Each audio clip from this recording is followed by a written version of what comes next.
She hasn't been able to sleep much these days. She stares in the mirror, and from time to time, she cries as she watches a beautiful picture fade.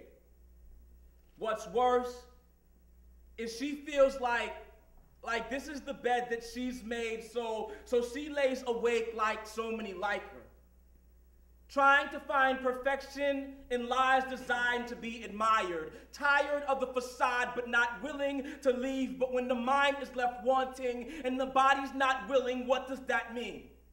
When each dream holds a scene unheard of, camouflaged as warm smiles and soft touches, the blood rushes in many situations. Look into many people's faces and you will see an unflinching example of a caged animal stuck with no way out. Like the fighting spirit in her has been knocked out and broken when noses were broken when dinner wasn't prepared on time. She smiles on the outside while hiding in plain sight, and you see her, but would you help her if you could? You see, most people won't. And it's because of the fact that most people don't. Why you find thin lines being crossed every time. Why she lives life like an out-of-body experience. Each blow to the head makes her delirious. Each whimper makes her abuser more furious. The neighbors are curious but not willing to move, not willing to do what it takes to wake her from her tumultuous slumber. I wonder, would you help her if you could? You see, most people won't.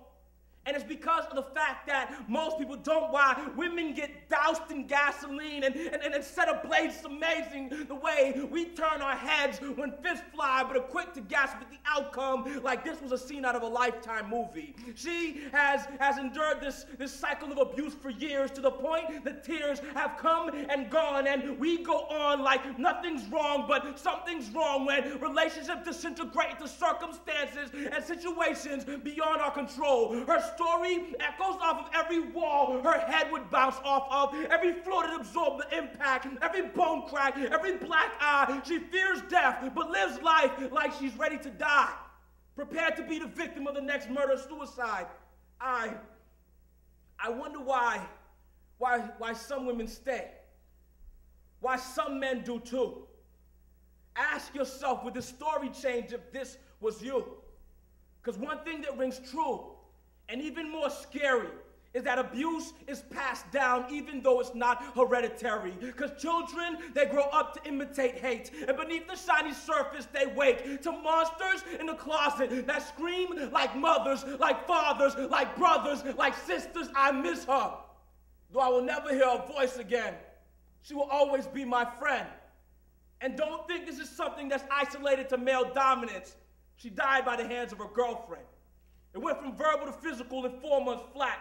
It's sad that these are the things that we can't take back. All that I ask is that you not add to the silence. If you or someone you know is a victim of domestic violence, tell someone. Operators are standing by.